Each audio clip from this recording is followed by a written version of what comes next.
Pa razlika vizualna je dosta mala, one jako liče jedna drugoj, s time da recimo 800 je puno ozbiljniji brod, znači puno veći brod, Lady 660 je 730 preko svega, a Lady 800 je 870 preko svega, ne?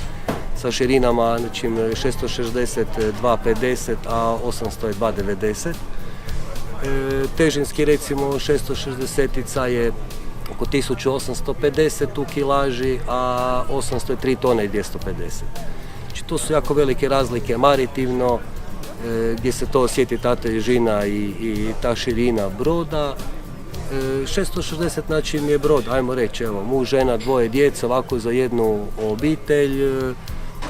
Recimo nešto su lakši vezovi, ona je, ajmo reći, duplo jeftinija od Lady 800, zgodnija je po pitanju vezova, održavanja, jako korištenje za svaki dan, za skočiti, okupat se, pecati, a opet može biti, znači, ajmo reći, jednodnevne izlete, a može biti recimo i brod na kojem 2 tjedna možete bez problema živjeti, jer evo, imate znači sve potrebno unutra, od sudopera, kuhala, WC-a, frižidera, solarnih panela, kapaciteta vode od 100 litara. Znači, ona se najviše isporučuje sa 140 i 150 konja motorima.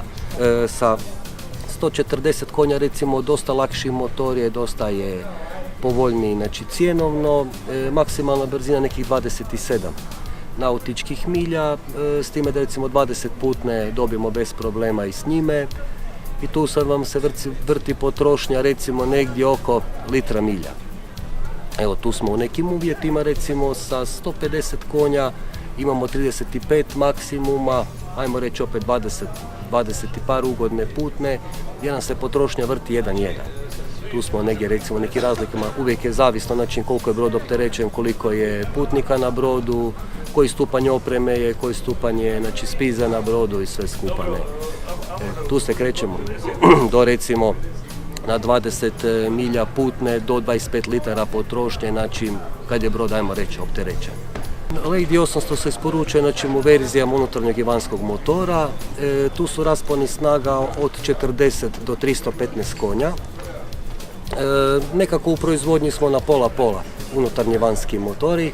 Recimo sad smo evo trenutačno u isporukama manje više, evo sve što se radi recimo kod osmica idu motori 250 do 300 konja, evo to je nekako primjeren motor tom brodu, recimo tim putnim brzinama od 20 nautičkih milja, gdje su maksimalne brzine oko 27-28.